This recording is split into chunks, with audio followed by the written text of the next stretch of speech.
The Religio Soul. Bismillahir Rahmanir Rahim. শূন্যতা, নীরবতা, অন্ধকার, কিছুই ছিল না, শুধু তিনিই ছিলেন।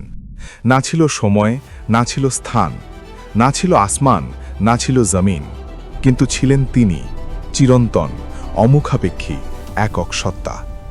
কিভাবে সবকিছুর সূচনা হলো? শুরু করা যাক। শুরুতে ফিরে যাই, সেই প্রথম দিনে। আল্লাহ, তিনি ছাড়া কেউ নন। বলুন, তিনিই আল্লাহ, যিনি একক। আল্লাহ কারো মুখাপেক্ষী নন। তিনি কাউকে জন্ম দেননি এবং কারো থেকে জন্ম নেননি, এবং তার সমতুল্য কেউ নেই। কোথায় ছিলেন আমাদের রব? জিজ্ঞাসা করেছিলেন এক সাহাবী। নবী করিম সাল্লাল্লাহু আলাইহি ওয়াসাল্লাম বললেন, আল্লাহ সুবহানাহু ওয়া তাআলার চারপাশে কিছুই ছিল না, শুধু তিনি ছাড়া। তার নিচে কিছুই ছিল না এবং তার উপরে কিছুই ছিল না। সুতরাং আল্লাহ ছাড়া সবকিছুই তার দ্বারা সৃষ্ট, তার আধিপত্য এবং তার ইচ্ছাধীন, এবং আগে অস্তিত্ব না থাকার পর অস্তিত্বে আনা হয়েছে। শুধু তিনি, শুধু আল্লাহ। তারপর শুরু হলো এক মহান সৃষ্টির সূচনা। আর তিনিই সেই সত্তা যিনি আসমান ও জমিন 6 দিনে সৃষ্টি করেছেন, এবং তার আরশ ছিল পানির উপরে, যাতে তিনি তোমাদের পরীক্ষা করতে পারেন কে তোমাদের মধ্যে কর্মে শ্রেষ্ঠ। সুতরাং সর্বপ্রথম আল্লাহ যা সৃষ্টি করেছিলেন তা হল আরশ, যা ছিল পানির উপরে, এবং এগুলো সৃষ্টি করা হয়েছিল আসমান ও জমিন সৃষ্টির আগে। তাই আল্লাহ তার আরশের উপর ছিলেন, যা ছিল পানির উপরে। তারপর আল্লাহ তার সৃষ্টির উদ্দেশ্যে সর্বপ্রথম যা সৃষ্টি করেন তা হল কলম। আল্লাহ কলমকে বললেন, লেখো। কলম বলল, হে আমার রব, আমি কি লিখব? তিনি বললেন, কেয়ামত শুরু হওয়া পর্যন্ত লিখে ফেলো সবকিছুর তাকদীর, শুরু থেকে শেষ পর্যন্ত। কলম লিখতে শুরু করল। লিখে গেল 50,000 বছর ধরে। আল্লাহ আসমান ও জমিন সৃষ্টির 50,000 বছর আগে সৃষ্টির পরিমাণ নির্ধারণ করেন, যখন তার আরশ ছিল পানির উপরে। যে কলমটি আসমান ও জমিনের 50,000 বছর আগে সৃষ্টি করা হয়েছিল। লৌহে মাহফুজে লেখা হলো প্রতিটি প্রাণের ভাগ্য। আপনি কি জানেন, আপনার আজকের এই মুহূর্তটিও সেদিন লেখা হয়েছিল। আসমান জমিন সৃষ্টির আগেই নির্ধারিত হয়ে গেল সব কিছু। কিন্তু কেন? প্রশ্ন জাগে মনে। তবে কি আমরা যন্ত্র? না, কখনোই না। আল্লাহ জানেন আমরা কি করব। তিনি শুধু লিখে রেখেছেন। এটি উম্মুল কিতাব নামে পরিচিত। সবকিছুই সেই কিতাবে রয়েছে। আমরা যা কিছু পাব তা ইতিমধ্যে লেখা আছে। শুধু আজকের 50,000 বছর নয়, বরং আসমান জমিন সৃষ্টির 50,000 বছর আগে। আপনি কি এখনও চিন্তিত? এটি যা করে তা হলো একজন মুমিনের আস্থা স্থাপন করে আল্লাহর উপর, যে তিনি যা লিখেছেন তা আমাদের মঙ্গলের জন্যই লিখেছেন, এবং যে সবকিছুই প্রজ্ঞার সাথেই ঘটে। আমাদের ভালোর জন্যই এই লেখা। প্রতিটি ঘটনার পেছনে আছে প্রজ্ঞা। এটি মানুষকে প্রশ্ন তুলতে পারে যে আল্লাহ কেন কলম সৃষ্টি করলেন। আল্লাহ কলম সৃষ্টি করেছেন শুরু থেকে শেষ পর্যন্ত সবকিছুর তাকদীর লেখার জন্য। এটি প্রমাণ করে যে আল্লাহ সবকিছু জানেন, সেগুলো ঘটার আগেও। অনেকে বলে, যদি আল্লাহ ইতিমধ্যেই সবকিছু নির্ধারিত করে দেন, তাহলে আমাদের কাজ বা ভুল কাজের জন্য আমরা কেন দায়ী হব? আল্লাহ ভবিষ্যৎ জানেন তা ঘটার আগে। তিনি শুধু সেই সব বিষয় লিখে রেখেছেন যা আমরা নিজেরাই আমাদের জীবনে করতে যাচ্ছি। তাই কলমটি একটি সংরক্ষিত ফলকে শুরু থেকে শেষ পর্যন্ত সবকিছুর তাকদীর লিখে দিয়েছে। এটি উম্মুল কিতাব নামে পরিচিত। এই সংরক্ষিত ফলকটি আল্লাহর কাছে তার মহিমান্বিত আরশের পাশে রয়েছে। তারপর আল্লাহ আসমান ও জমিন সৃষ্টি করলেন। শুরু হলো আসমান ও জমিনের সৃষ্টি, 6 দিনের এক মহাকাব্য। প্রথমে ধোঁয়া, বিশাল এক ধোঁয়ার পুঞ্জ। শুরুতে আসমান ও জমিন একত্রিত অবস্থায় ছিল, ধোঁয়ার আকারে। তারপর আল্লাহ তাদের পৃথক করে দেন পৃথক সত্তা হিসেবে, আসমান ও জমিন রূপে। এই প্রক্রিয়াটি আধুনিক যুগে মহাবিস্ফোরণ বা বিগ ব্যাং নামে পরিচিত। যারা কুফুরি করে তারা কি ভাবে না যে আসমান ও জমিন ওতপ্রোতভাবে মিশেছিল, আর আমরা তাদের পৃথক করে দিলাম এবং প্রাণবন্ত সবকিছু সৃষ্টি করলাম পানি থেকে? তবুও কি তারা বিশ্বাস স্থাপন করবে না? আল্লাহর জন্য কিছু সৃষ্টি করা খুবই সহজ, যা যত জটিলই হোক না কেন। কিছু সৃষ্টি করার জন্য আল্লাহ শুধু হ বলেন এবং তা হয়ে যায়। তারপর তিনি আসমানের দিকে মনোনিবেশ করেন, যা ছিল ধোঁয়া, এবং তাকেও জমিনকে বলেন, তোমরা উভয়ে ইচ্ছায় বা অনিচ্ছায় এসো। আসমান জমিন উত্তর দিল, আমরা এলাম ইচ্ছায়। তিনি 7 আসমান একটির উপর অপরটি সৃষ্টি করেছেন। 7 আসমান স্তরে স্তরে সাজানো হলো। প্রতিটি আসমান পেল নিজস্ব নির্দেশ, এবং তিনি সেগুলোকে 2 দিনের মধ্যে 7 আসমানে সম্পন্ন করলেন, এবং প্রতিটি আসমানে তার নির্দেশ ওহী করলেন। তারপর আল্লাহ নিকটবর্তী আসমানকে তারা, সূর্য, চন্দ্র ইত্যাদি দিয়ে সাজালেন। নিকটবর্তী আসমান সাজানো হলো প্রদীপ দিয়ে, তারায় তারায়, আর আমরা নিকটবর্তী আসমানকে প্রদীপ দিয়ে সজ্জিত করেছি, এবং সুরক্ষার জন্য। এটা পরাক্রমী, সর্বজ্ঞ, তার নির্ধারণ। সূর্য জ্বলল আগুনের শিখায়, চাঁদ পেল আলো। তোমরা কি ভেবে দেখো না কিভাবে আল্লাহ 7 আসমান স্তরে স্তরে সৃষ্টি করেছেন, এবং তাদের মধ্যে চন্দ্রকে স্থাপন করেছেন আলো হিসেবে, এবং সূর্যকে স্থাপন করেছেন প্রদীপ হিসেবে।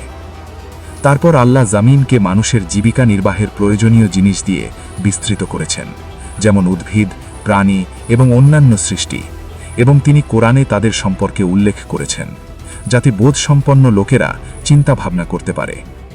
জমিন বিছানো হলো, পাহাড় স্থাপন করা হলো শিরা উপশিরার মতো, পর্বতমালাকে আশ্রয় এবং জীবিকার উপকরণ হিসেবে, এবং আমরা জমিনের মধ্যে সুদৃঢ় পর্বতমালা স্থাপন করেছি, যাতে এটি তাদের নিয়ে ঢলে না পড়ে, এবং আমরা তাতে প্রশস্ত পথ তৈরি করেছি, যাতে তারা পথ প্রাপ্ত হতে পারে, এবং আমরা আকাশকে করেছি সুরক্ষিত ছাদ, অথচ তারা তার নিদর্শনসমূহ থেকে মুখ ফিরিয়ে নেয়।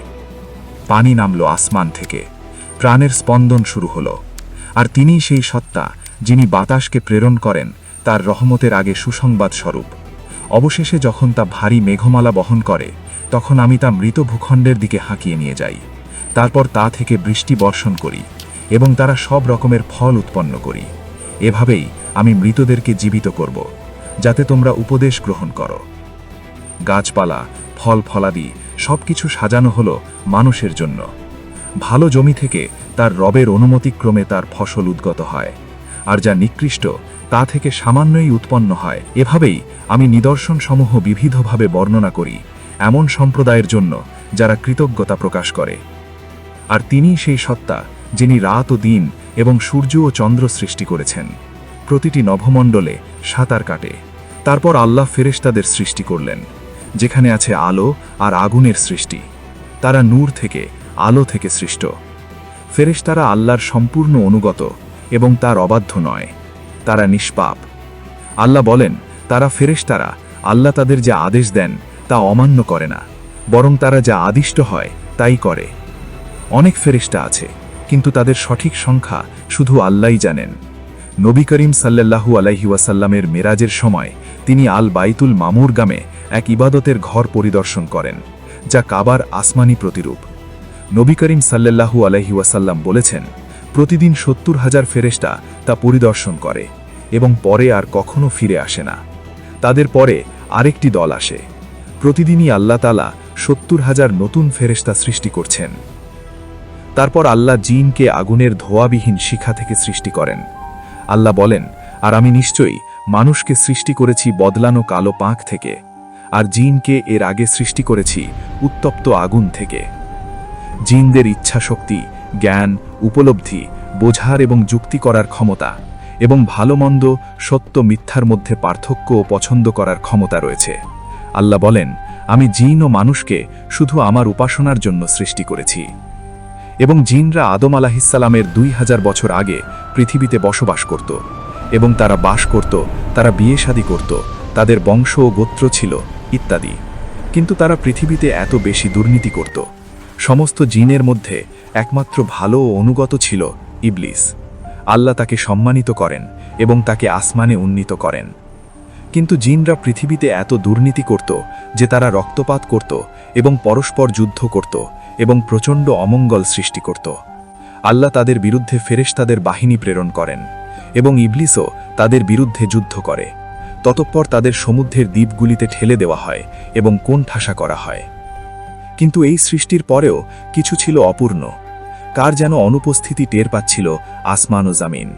তখন আল্লাহ ঘোষণা করলেন ফেরেশতাদের উদ্দেশ্যে, আমি জামিনে আমার খলিফা বানাতে যাচ্ছি। ফেরেশতারা জিজ্ঞাসা করল, আপনি কি সেখানে এমন কাউকে পাঠাবেন যারা অশান্তি সৃষ্টি করবে, রক্তপাত করবে, অথচ আমরা তো আপনারই তসবিহ পাঠ করি, আপনারই পবিত্রতা ঘোষণা করি। আল্লাহ বললেন, আমি যা জানি তা তোমরা জানো না। এই কথার মাঝেই লুকিয়েছিল এক রহস্য, এক নতুন সৃষ্টির ইঙ্গিত। এভাবে শুরু হয় আদম আলাইহিসসালামের কাহিনী। প্রথম মানুষ, প্রথম মানব সত্তা। আল্লাহ আদমকে পৃথিবীর বিভিন্ন প্রকারের মাটির এক মুঠো থেকে সৃষ্টি করেন, যা পৃথিবীর সকল প্রকারের অংশ ধারণ করেছিল। পৃথিবীর বিভিন্ন প্রান্ত থেকে মাটি সংগ্রহ করা হলো, লাল, সাদা, কালো, বাদামি, নানা বর্ণের মাটি। ফেরেশতাদের পৃথিবীতে পাঠানো হয়েছিল মাটি সংগ্রহ করার জন্যে, যা আদমের উপাদান হবে। তা ছিল নরম ও নমনীয়, শক্ত ও কর্কশ। তা পর্বত থেকে এসেছিল এবং উপত্যকা থেকে, অনুর্বর মরুভূমি থেকে এবং সবুজ উর্বর সমভূমি থেকে, এবং এর মধ্যেকার সব প্রাকৃতিক বৈচিত্র্য থেকে। সেই মাটির মুঠোতে লুকিয়েছিল মানবজাতির পুরো বৈচিত্র্য। আল্লাহ নিজ হাতে গঠন করলেন সেই মাটির প্রতিমূর্তি। স্মরণ করো, যখন তোমার রব ফেরেশতাদের বললেন, আমি মাটি থেকে মানব সৃষ্টি করতে যাচ্ছি, যা বদলানো কালো মসৃণ পাক থেকে। অতঃপর যখন আমি তাকে সুঠাম করব এবং তাতে আমার রূহ ফুঁকে দেব, তখন তোমরা তার উদ্দেশ্যে সিজদায় লুটিয়ে পড়ো। শুকিয়ে গেল মাটি, তৈরি হলো এক নীরব দেহ, আদম। তারপর আল্লাহ তাতে দান করলেন রূহ। মৃত মাটিতে এলো প্রাণের স্পন্দন। চোখ খুলল আদম। প্রথম যে দৃশ্য দেখলেন, আল্লাহর জ্যোতি। প্রথম যে শব্দ শুনলেন, আল্লাহর ডাক। আল্লাহ প্রথম মানব আদমকে অগণিত উপায়ে সম্মানিত করেছেন। আল্লাহ তাতে নিজ রূহ ফুঁকেছেন, তিনি নিজ হাতে তাকে গঠন করেছেন এবং ফেরেশতাদের তার সামনে সিজদা করার আদেশ দিয়েছেন। আল্লাহ বললেন, যাও ফেরেশতাদের সালাম করো, দেখি তারা কি উত্তর দেয়। আদম গিয়ে বললেন, আসসালামু আলাইকুম। ফেরেশতারা উত্তর দিল, ওয়া আলাইকুমুসসালাম ওয়া রাহমাতুল্লাহ। এই সালামি হয়ে উঠল জান্নাতবাসীর শুভেচ্ছা। তারপর এক মহান আদেশ এলো। আল্লাহ ফেরেশতাদের বললেন, আদমকে সিজদা করো। সব ফেরেশতা সিজদায় লুটিয়ে পড়ল, শুধু একজন বাদে, ইবলিস। সে ছিল জিন জাতির, আগুনের তৈরি, হাজারো বছর ইবাদত করেছিল, আসমানে উন্নীত হয়েছিল, কিন্তু আজ এক আদমের সামনে সিজদা করতে অস্বীকার করল। আমি তার চেয়ে শ্রেষ্ঠ। আপনি আমাকে আগুন থেকে সৃষ্টি করেছেন, তাকে সৃষ্টি করেছেন মাটি থেকে। অহংকারের বিষ। আল্লাহ বললেন, তবে বের হয়ে যাও এখান থেকে, তুমি অপমানিত। ইবলিস বলল, আমাকে সময় দিন কিয়ামত পর্যন্ত, আমি পথভ্রষ্ট করব তাদের সবাইকে। আল্লাহ আদমকে শেখালেন সব কিছুর নাম। ফেরেশতাদের ডেকে জিজ্ঞাসা করলেন, বলো তো এগুলোর নাম কি? তারা বলল, আপনি পবিত্র, আপনি যা শিখিয়েছেন তা ছাড়া আমরা কিছু জানি না। আদমকে ডাকা হলো, তিনি বলে দিলেন সব কিছুর নাম। আমরা সবাই আদমের সন্তান। সেই এক মুঠো মাটির বৈচিত্র্য আমাদের মধ্যে আছে, মাটি আর রুহের অপূর্ব মেলবন্ধন, আছে এক অহংকারের পতন, আর আছে এক ভালোবাসার এক অসীম কাহিনী, এক চিরন্তন ভালোবাসার নিদর্শন। ইবলিসের অহংকার, যে অহংকার আমাদের পতন ঘটায়, আদমের ভুল, যে ভুল থেকে আমাদের শিক্ষা দেয়, আর আদমের তওবা, যে তওবার দরজা আমাদের জন্য খোলা। প্রতিদিন আমরা শয়তানের প্ররোচনায় সম্মুখীন হই, অফিসে, বাসায়, রাস্তায়, সবখানে। কিন্তু আদম আমাদের শিখিয়েছেন পতনের পরেও ওঠা যায়, আল্লাহর রহমত থেকে নিরাশ হওয়া যায় না। ইন্নাল্লাহা ইউহিব্বুত তাওয়াবিন, আল্লাহ তাওবাকারীদের ভালোবাসেন। আমাদের জীবনও এক জান্নাতের সন্ধান, কিন্তু জান্নাত তো শেষ পরিণতি। এখানে পৃথিবী পরীক্ষার স্থল। আপনার মতামত জানান কমেন্টে, আর হ্যাঁ, চ্যানেলটি সাবস্ক্রাইব করতে ভুলবেন না যেন। আল্লাহ হাফেজ।